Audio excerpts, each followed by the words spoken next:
नमस्कार, दीपा रेसिपी या यूट्यूब चॅनलमध्ये सर्वांचे खूप खूप स्वागत आहे.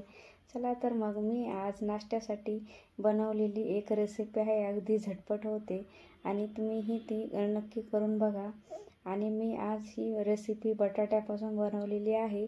तुम्ही याला बटाट्याचा चिला म्हणू शकतात किंवा दिरडेही म्हणू शकतात. चला तर मग आता मी तुम्हाला एक रेसिपी सांगत आहे.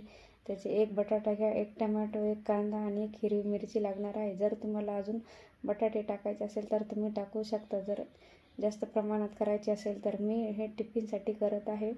आणि आता मिरची बारीक छान कट करून घेणार आहे. आणि ही जर मुलांच्या टिफिनला देण्यासाठी खूप झटपट बनते आणि मुलांना तर फार आवडते आणि मुलं हे खूप आवडीने खातात ही रेसिपी.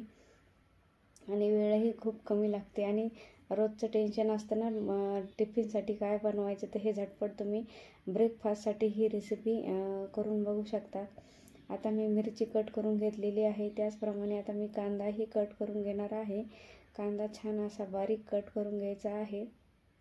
मी छोटाच घेतला आहे. मुलाच्या टिफिनला देण्यासाठी मी हे बनवत आहे. आणि हे खूप छान लागतं खायला बटाट्याचा चिला. आणि तुम्हीही करून बघा.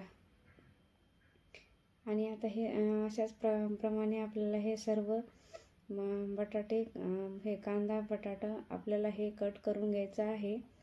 आणि बटाटा स्वच्छ धुवून घ्या. वेळ खूप कमी लागतो. मी सकाळच्या वेळेला सकाळी 5 वाजता ही रेसिपी करत आहे सकाळच्या टिफिनसाठी.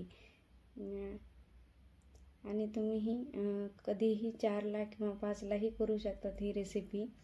संध्याकाळच्या जर भूक लागली असेल त्यावेळेलाही तुम्ही करू शकता. आता टमॅटो बारीक कट करून घेतलेले आहे. टमाटो छान बारीक असे कट करून घ्यायचे आहे. जर तुम्हाला अजून यामध्ये अजून भरपूर भाज्या टाकायच्या असेल तर तुम्ही तेही टाकू शकता. माझ्याकडे जास्त भाज्या नव्हत्या म्हणून मी कांदा आणि टमॅटो टाकत आहे. जर तुमच्याकडे गाजर, शिमला मिरची असेल तर तुम्ही तेही खिसून घालू शकता. तुमच्या आवडीप्रमाणे जसं तुम्हाला लागतं तसं तुम्ही घालू शकता. आणि मी बारीक चिरलेली कोथिंबीर घेतलेली आहे. आता हे सर्व आपलं कट करून झालेलं आहे. बटाटा मी स्वच्छ धुवून घेतलेला आहे आणि एका पातेल्यात पाणी घेतलं आहे व आता बटाट्याची साल काढून घ्यायचं आहे. बटाटा आपल्याला कच्चं खिसून टाकायचं आहे, उकडलेलं टाकायचं नाही. कच्चं खिसलेले असल्यामुळे ते चवीला खूप छान लागतं. आणि पातेल्यात पाणी घेतल्यामुळे बटाट्याचा खिस हा लाल पडत नाही. आणि हा असा आपल्याला खिसून घ्यायचा आहे खिसणीच्या मदतीने.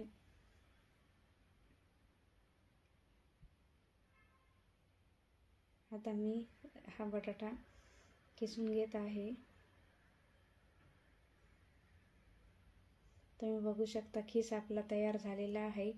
एक भांडं घ्या व त्यामध्ये आपल्याला खिस हा पिळून घालायचा आहे. सर्व त्यातलं पाणी काढून घ्या. तुम्ही बघू शकता खिस आपल्याला एकदम पांढरा शुभ्र आहे. व त्यामध्ये अर्धी वाटी रवा घाला. जर तुम्हाला जास्त रवा घालायचा असेल तर तुम्ही तेही घालू शकता. बारीक रवा घालायचा आहे अर्धी वाटी. व त्यामध्ये 3 ते 4 चमचे दही घाला. दह्यामुळे टेस्ट खूप छान येते. व आता आपण जे बारीक चिरलेले कांदा, टमॅटो, कोथिंबीर होती हे सर्व आपल्याला यामध्ये घालून घ्यायचे आहे.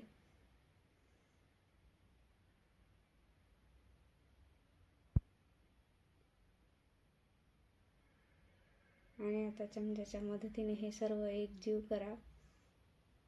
त्यामध्ये दही टाकले आणि बटाटा ओला असल्यामुळे त्यामध्ये पाणी आपल्याला थोडं थोडं जसे लागेल तसे पाणी घालायचे आहे. जास्त घातले तर पातळ होतं. जसं पाणी हवं आहे तसं तुम्ही त्यानुसार पाणी घेऊ शकता. यामध्ये मी थोडं थोडं पाणी घालून हे छान असं मिक्स करत आहे.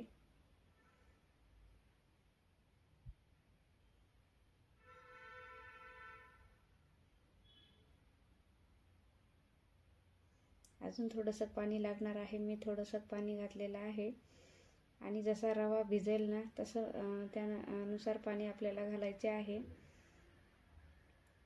आणि अर्धा चमचा हळद घाला. जर तुम्हाला तिखट घालायचं असेल तर तुम्ही तिखटही घालू शकता. आणि चवीनुसार मीठ घाला. आणि आता हे परत चमच्याने एकजीव करा. आणि रवा अजून 10 मिनिट भिजू ठेवायचं आहे आपल्याला. हे मिश्रण 10 मिनिटांनी अजून भिजलं की रवा छान फुलतो. रवा फुलला की तुम्हाला अजून जर थोडं पातळ हवं असेल तर तुम्ही पाणी घालू शकता वरून. आणि आता हे वरतून थोडे पांढरे तीळ टाकलेले आहे, खूप छान लागतं. व आता हे मी 10 ते 15 मिनिटाकरता भिजत घालण्यासाठी ठेवणार आहे. व त्यामध्ये अर्धा चमचा खायचा सोडा घातलेला आहे. तुम्ही इनोही घालू शकता किंवा खायचा सोडाही घालू शकता. अर्धा चमचा खायचा सोडा घातलेला आहे. आणि आता गॅसवर मी एक पॅन गरम करायला ठेवला आहे व पॅनवर तेल हे चमच्याने पसरवत आहे. तेल छान सगळीकडं असे पसरून घ्या. व तेल तापले की त्यावर थोडीशी मोहरी घाला. आणि थोडी मोहरी तडतडली की मग आपल्याला पांढरे तीळ घालायचे आहेत वरतून.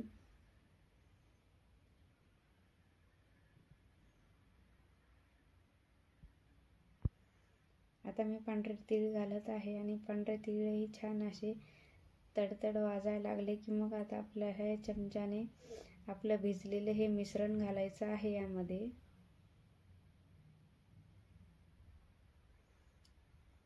तुम्ही बघू शकता मी चमच्याने कसं टाकत आहे तसं टाकायचं व हलक्या हाताने हे थोडं पसरवायचं. जास्त आपल्याला हे करायचं नाही. माझ्याकडून थोडं पातळ झालेलं आहे मिश्रण हे. आणि आता वरतून तेल टाका व त्यावर 5 मिनिट झाकण ठेवा. आता बघू शकता खालून आपला हे धिरडं आपलं छान असं भाजलेलं आहे आणि दोन्ही बाजूनं छान असं भाजून घ्या. बघू शकता कलरही छान आलेला आहे. आणि आता आपलं हे छान भाजले आहे दोन्हीकडून. अशाच प्रकारे तुम्ही सर्व हे बटाट्याचे धिरडं बनवून घ्या. तुम्ही बघू शकता तयार आहे. बटाट्यापासून आपण नवीन एक प्रकार करून बघितलेला आहे आणि त्यानुसार त्याच्यासोबत खायला सॉससोबत किंवा तुम्ही नुसतंही खाल्लं तरी चालेल. आणि हे लहान मुलांना तर खूप आवडेल. तुम्ही बघू शकता मऊ छान झालेला आहे, कडक अजिबात झालेले नाही, एकदम सॉफ्ट झालेला आहे आणि खायलाही खूप छान लागत आहे. जर माझे व्हिडिओ आवडत असतील तर माझ्या चॅनलला नक्की लाईक, शेअर आणि सबस्क्राईब करायला विसरू नका. आणि तुम्ही ही रेसिपी नक्की करून बघा. एकदम सोपी आहे. ब्रेकफास्टसाठी तुम्ही हे करून बघू शकता. जर माझे अजून व्हिडिओ पाहायचे असतील तर तुम्हाला या व्हिडिओच्या डिस्क्रिप्शन बॉक्समध्ये लिंक दिलेली आहे, तुम्ही ते जाऊन बघू शकता. धन्यवाद.